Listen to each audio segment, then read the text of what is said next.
之前的样片日记，我们基本上都是在国内拍摄的，受限于成本和沟通，我们唯一的海外经历其实只有巴厘岛。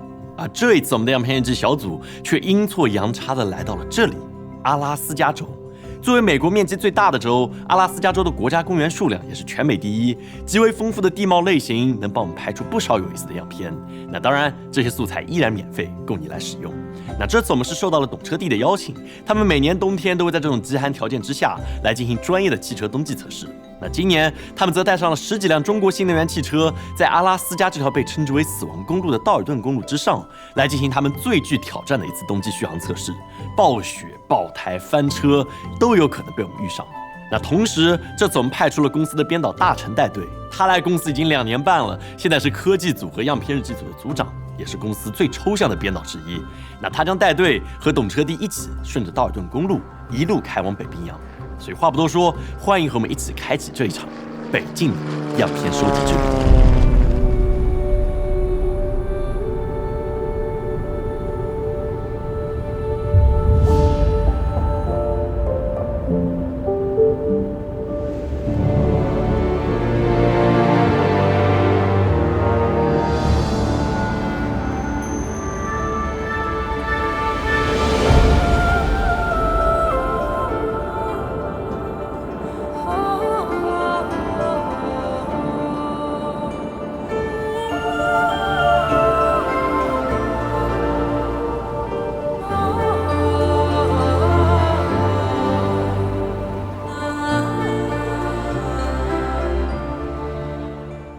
因为绝大多数地方的纬度都比国内要高，阿拉斯加州再往北上，它的气温最低能到-70度。所以在出发前，我们的样片日记小组将会在希沃德和安克雷奇这2座城市进行物资准备，同时完成部分样片的收集。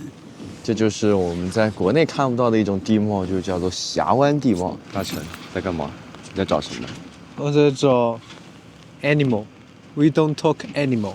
今天我们包这艘船是$1200，折合人民币大概是1万左右，能坐6个人。然后他会带你在这个峡湾里面逛大概4个小时。如果说运气好的话，你还能看到野生动物。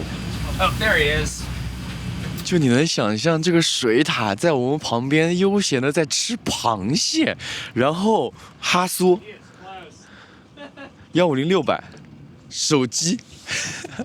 每个人都在拍，他边吃边在转圈儿。对，这就是阿拉斯加原住民的松弛感吧，我觉得。哇哦哇哦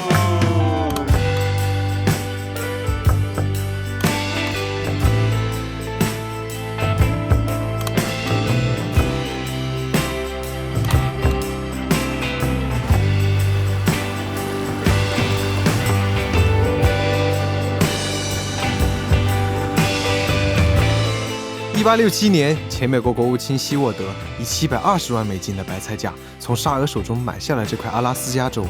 人们为了纪念他的壮举，将眼前的这座城市命名为希沃德。在北太平洋暖流的作用下，这里几乎每年1半的时间都在下雨。而因为到了12月，野生动物大多进入了冬眠状态，样片的拍摄并不顺利。于是，在简单查看了云图之后，我们直接前往了北边的安克雷奇。那的天气晴朗，更适合我们的样片收集。而且很神奇的一点是，在冬天，这里的正午太阳高度只有10度不到，一整天都是这样的黄金时刻。整座城市也会被冰雪所覆盖。这时候在这里，你就可以体验到当地一种古老的通勤方式——雪橇犬。哇！想必大家听说阿拉斯加都是因为阿拉斯加犬。Okay, are you guys ready to go? Yeah, ready. Do it. 家人们，石膏发动机 ！Run, Barry, run!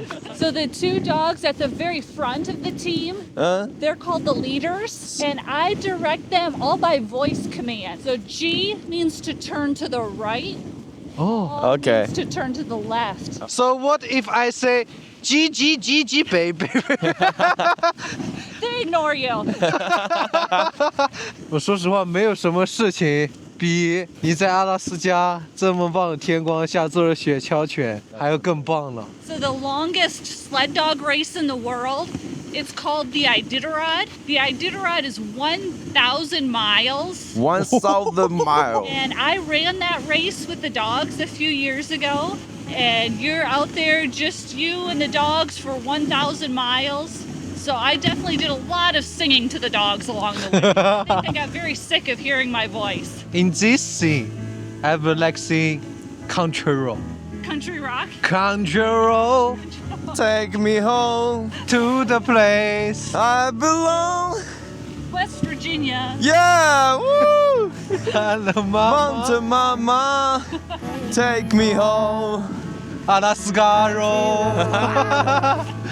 向导口中1000迈长的艾迪塔罗德雪橇大赛，其实是为了纪念一个名为诺姆血清疾池的事件。1925年，诺姆镇爆发了白喉疫情，许多孩子都失去了生命。而距离最近的抗毒素血清正好就在诺姆镇以南的安克雷奇，但彼时阿拉斯加州正值冬季，飞机和火车都没有运输条件，所以20名雪橇手和150只雪橇犬站了出来。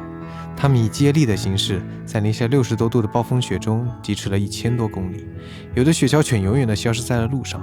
为了保证血清不过期，他们最终只用5天的时间就完成了本应25天才能走完的路程，将血清安全地送到了诺姆镇，拯救了全镇孩子的生命。这个关于小狗拯救世界的故事后来被拍成了电影，而在这场跨越千里的生命接力中，最艰险的部分便是跨越冰河以及眼前的北美第一高峰麦金利山。Country roads, take me home to the place that I belong. West Virginia, Mountain Mama, take me home. Country roads, take me home. Down country roads.Take me home, down country roads.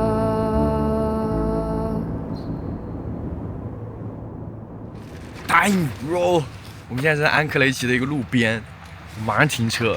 你知道我们看到了什么？快！慢点，别吓跑了！他在训饭。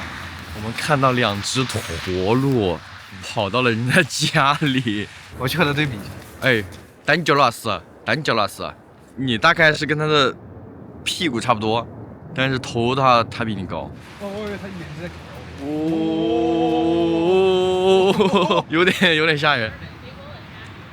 OK， 就我们刚才被本地人警告了，说离这个驼鹿太近，他可能会突然间扑上来，就是他们走了，有点害怕。他们溜，对不起，错了。作为世界上最大的鹿种，驼鹿袭击人的次数超过了狼和熊的总和。而正因如此，当地人通常都不会给自己的车上锁，为的就是在被 City Walk 的野生动物盯上的时候，能够给你提供一些保护。这对于民风淳朴的美国来说，是一种难得的默契。在告别了驼鹿之后，当我们漫步在城市之中，收集扫街样片的时候，我们发现当地的工人文化非常盛行，大家身上也都有这么一个 logo， 卡哈尔。这是一个有着100多年历史的经典工装品牌，很多的电影中也都有它的身影。而作为一个劳保服的狂热爱好者，我也硬拉上了大家去采购了一些当地的特产。这件衣服值多少钱来着？280刀。但是它有一个功能是叫抗阻燃，在我眼里，这一个功能点就只是200。那就来吧。你烧我里面干，你烧外面。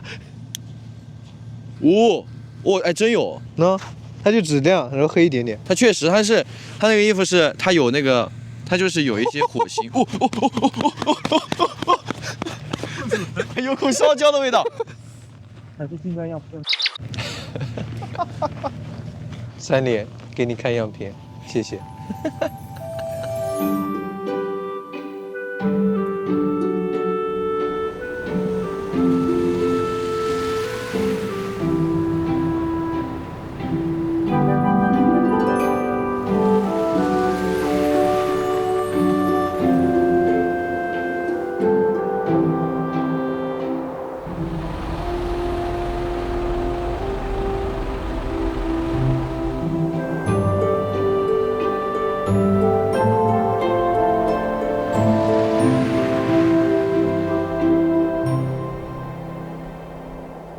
Welcome to the James Dalton Highway。太冷了，对于我们这种南方人来说，真的零下30度的风，真的每吹一下，真的就进鼻子里都是窒息的。我们在阿拉斯加4天了，今天终于开始我们的主线任务，就是征服这一条死亡公路。懂车帝几乎把所有中国的混动的代表车型都来到了阿拉斯加。我觉得这老乡见老乡，两眼泪汪汪。就我很好奇，我们把那么多中国新能源车拉到这里，总共花了多少时间？可能有1个月到2个月，大量的时间是停在可能在这个港口报关、那个港口下关呀，或者中间这种很长的时间。10几个车型都是各自品牌的希望，看看能不能从死亡公路的最南边开始穿到最北边，最终到达北冰洋。那这个时候就对车的考验就非常非常的大。OK， 希望我们这次懂车帝的冬季测试能圆满成功。出发，加油！经过大约2小时的等待，所有测试车加满油、充好电，在规划好了车队阵型之后，我们终于踏上了这条全长666公里的道尔顿公路。在这条暴雪、碎石、横风支配的非铺装路面上，每1英里就会出现一起事故，所以它也被称为死亡公路。懂车帝和这10几辆中国新能源汽车将在1天的时间内征服它，而我们将会在这里收集最后的几圈样片，并且记录下这支中国车队在大洋彼岸的死亡公路上疾驰的姿态。前方呈下坡，车队控制速度，注意安全，注意安全。回车稍收。Well, did your daddy cry out? Did he tell you no? I don't love you, no, I don't need you no more. Did your family cry out? Did they say no? No, don't come home. Did your dogs and your friends take the place of your father? Did you need me at all? Did you need me at all? Do you need me at all? 车队，前方暴雪封路，在最近的停车点停车。超收。看我们发现了什么？ Is this a shot over? I have shot over, and this is GSS. GSS. Yeah, Okay. Same principle. So, what we chose here right now is Whoa! so we can go to 300 and have it all stable while we're driving. We can. The camera is red monster or Oh no! Yeah, Red sorry. The camera inside is the V Raptor. V-Raptor? Yeah, V-Raptor. Yeah, I know. V-Raptor. 小潘快乐鸡。在和舒尔茨先生的交谈中，他对我们的国产汽车也非常的好奇，于是我们邀请他来体验了一下这些中国土特产。 Wow. I need that. Yeah. So cool. Okay, teach me how I say it that it opens. Maybe I can try. 好，打开天窗。打开天窗。你好，小芳。打开天窗。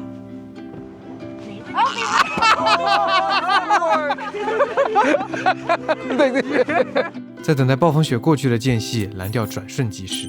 随着夜幕降临，漫天的繁星拨开云雾。突然间，我们的手机上也弹出了一则消息：如果天气晴朗，你将在1小时内看见极光。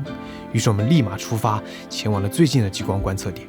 大家可以看到这个极光的地图，其实极光并不是说在某一个地方，它今天晚上就一定能看到，它其实是围着那个极点一直在转的。按它预报来说，应该是12点或者说12点多一点，这个极光会转到我们这个头顶上来。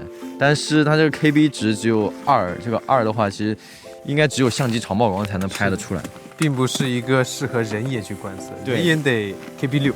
如果我们能拍到，这就是影视飓风第一次的。对，如果我们能拍到这个极光的话，这是影视飓风有史以来第一次拍到极光的素材。对，还是免费的哦，免费的哦，免费的哦。What feels like my whole life?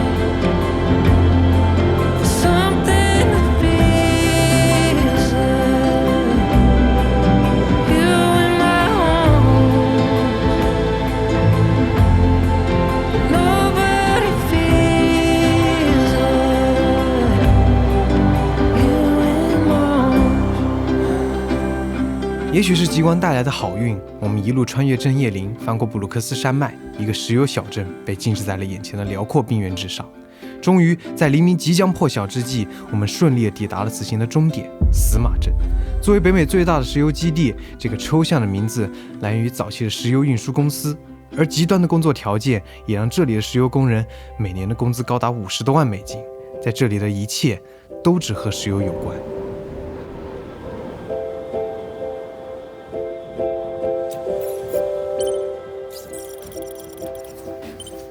给大家进行一个简单的石油工人宿舍 room tour，2张床加一个沙发，然后这边是它的一个小厕所，还有淋浴的地方。所谓的麻雀虽小，但五脏俱全。然后虽然说这个地方它叫酒店，但是它其实是石油工人的宿舍。然后你会发现在这里的餐厅也都是7×24小时免费供应。好吃吗？又卡到饭了。在简单的休整之后，懂车帝的老师们说，他们在结束这趟北冰洋之旅前，还有一个小小的仪式，想邀请我们一起参加。前方记者为你报道，在我身后就是中国10几辆新能源车开到了北冰洋，就做到这一点就已经很不容易了。懂车帝人说，这是他们来死马，就所有的 plan 就是要到达死马，哪怕费尽千辛万苦。这个车坏半路了，我们拖车把它拖到死马，也要让它来。兵来将挡，水来土掩。至此，样片日记小组的北境之旅也接近了尾声。在这场充满挑战的冬季续航测试中，其实有辆坦克400在出发前就遭遇了事故。经过懂车帝的抢修之后，他也跟随车队成功上路，到达了终点。这个位于世界尽头的冒险故事，我们和懂车帝还有10几辆中国新能源车一起笑到了最后。当然，这次所有带有 free 标志的样片也都已经上传到了我们的官网，你可以去看一下，我们的官网也已经更新了，欢迎去下载调色，包括个人商用。而我们也不会止步于此，下一期我们的编导怀古将再次带队启程瑞典，在那里进行别的冬季测试。那么我们瑞典见。